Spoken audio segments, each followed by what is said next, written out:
आपलं नातं अधिक सुंदर, समृद्ध, परिपूर्ण करण्यासाठी आपण सगळेजण प्रयत्न करत असतो. आणि त्यासाठीच आपण गेल्या जानेवारीपासून दर शुक्रवारी एक व्हिडिओ बघतो आहोत आणि स्वतःमध्ये सुधारणा करतो आहोत.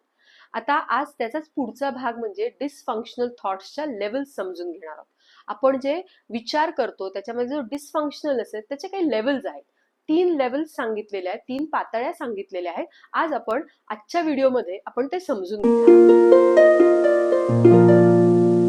डिसफंक्शनल थॉट्सच्या ज्या 3 लेवल्स आहेत त्यातली पहिली जी लेवल आहे त्याला म्हटलं आहे ऑटोमॅटिक थॉट्स. ऑटोमॅटिक थॉट्स अगदी काहीही न करता येणारे विचार. आपण त्याच्यात कुठलाही हस्तक्षेप करत नाही, ते येतात. हे जे विचार असतात हे सरफेस वरकरणी विचार असतात. पण हे वरकरणी जरी असले तरी हे इतके फास्ट येत असतात किंवा इतके इमोशनली लोडेड असतात की आपण ज्याला आपण म्हणतो की मी काहीच विचार न करता बोलले किंवा कुठलाच विचार न करता विचार आलेला आहे. म्हणजे तो इतका ऑटोमॅटिक आलेला आहे की त्याच्यासाठी आपण काही कष्टच घेतलेले नाहीयेत, आत्ता त्या क्षणी काही घेतलेले नाहीयेत विचार करण्याचे. ते म्हणजे ऑटोमॅटिक थॉट्स आहेत. लगेच आपण जी काही प्रतिक्रिया देतो, आपल्याला जे लगेच वाटतं म्हणतो ना आपण की आपण समोरच्याशी बोलतो आहे आणि काही कारणासाठी त्यांनी इकडे तिकडे बघितलेलं असेल समजा, तर आपण लगेच म्हणतो की मी एवढं सांगते ना, हे लक्षच देत नाहीये. लक्षच देत नाहीयेत हे जे हा जो थॉट आलेला आहे तो ऑटोमॅटिक थॉट आहे, है ना. असे अनेक ऑटोमॅटिक थॉट्स हे डिसफंक्शनल असतात. आता यात अजून एक त्याचं काय कॅरेक्टर आहे या ऑटोमॅटिक थॉट्सचं, तर हे ऑटोमॅटिक थॉट जे असतात ते फास्ट असतात, इमोशनली लोडेड असतात आणि त्यासोबतच हे बहुतेक वेळा निगेटिव्ह असतात. 99% वेळा हे निगेटिव्ह असतात. म्हणजे बघा, जे ऑटोमॅटिक होतं आहे ते निगेटिव्ह होत आहे. मग मला यासाठी ना ते आधी समजून घ्यावं लागेल की बाबा हे काय होतंय, हे ऑटोमॅटिक थॉट्स आहेत का, हे सरफेस लेवलचे थॉट आहेत का. बघा, आपण असंही म्हणतो बऱ्याचदा की माझ्या डोक्यात असाच विचार आला, मी काही काही नव्हतं पण मी असंच बोलून गेले. हे जे असाच विचार आला, असंच बोलून गेले, हे कदाचित ऑटोमॅटिक थॉट्स असू शकतात. आपण एकदा चेक करायला पाहिजे. दुसरी जी लेवल आहे त्याला म्हटलं आहे इंटरमिडिएट बिलीफ्स. माझे काही विश्वास, काही नियम मी माझे तयार केलेले असतात. माझ्या स्वतःसाठीचे मी काही नियम केलेले असतात जे नात्यामध्ये लागू पडतात. की हे चालणार आहे, हे चालणार नाहीये, है ना.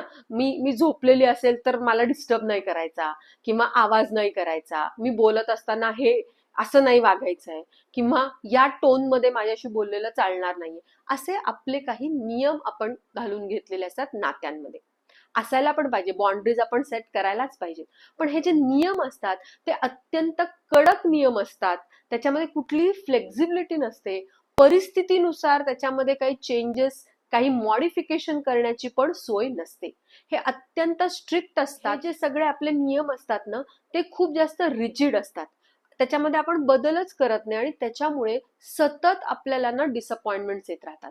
मग असे कोणते आपले नियम आपण तयार केलेले आहेत ज्याच्यामुळे आपल्याला डिसअपॉइंटमेंट्स येत आहेत, हे जर आपण शोधलं तर आपल्याला आपला डिसफंक्शनल पॅटर्न समजेल आणि तो आपण बदलू शकणार. तिसरी जी लेवल आहे त्याला म्हटलंय कोर बिलीफ्स. हे जे कोर बिलीफ्स आहेत ना हे डीप लेवलवरचे आपले विचार आहेत. ऑटोमॅटिक थॉट सरफेस लेवलवरती आहेत आणि कोर बिलीफ्स जे आहेत ते डीप लेवलवरचे आहेत. आता हे जे डीप लेवलवरचे आपले बिलीफ्स तयार होतात ना, हे लहानपणाचे जे आपले अनुभव आहेत त्याच्यातनं तयार होतात. त्याच्यानंतर आपल्याला आलेले जे रिजेक्शन्स आहेत, आपल्याला जेव्हा नाकारलं गेलेलं आहे, आपले काही ट्रॉमाज आहेत, या सगळ्यांचं बनून आपलं एक स्वतःचा असं स्वतःबद्दलचे काही विश्वास तयार होतात. हे जे कोर बिलीफ्स तयार होतात ते आपल्याला जे आधी आपले भावनिक इजा झालेली असते, इमोशनली जेव्हा आपण हर्ट झालेलो असतो त्याच्यावरनं आपण काहीतरी स्वतःबद्दलचे विश्वास तयार केलेले असतात. की मला ना नेहमी लोक बोलतात, मी शांत बसले की त्याचा गैरफायदा घेतात. हे जे आपण स्वतःबद्दलचे कोर बिलीफ्स तयार केलेले आहेत ना त्याचा देखील परिणाम आपल्या नात्यांवरती होतो.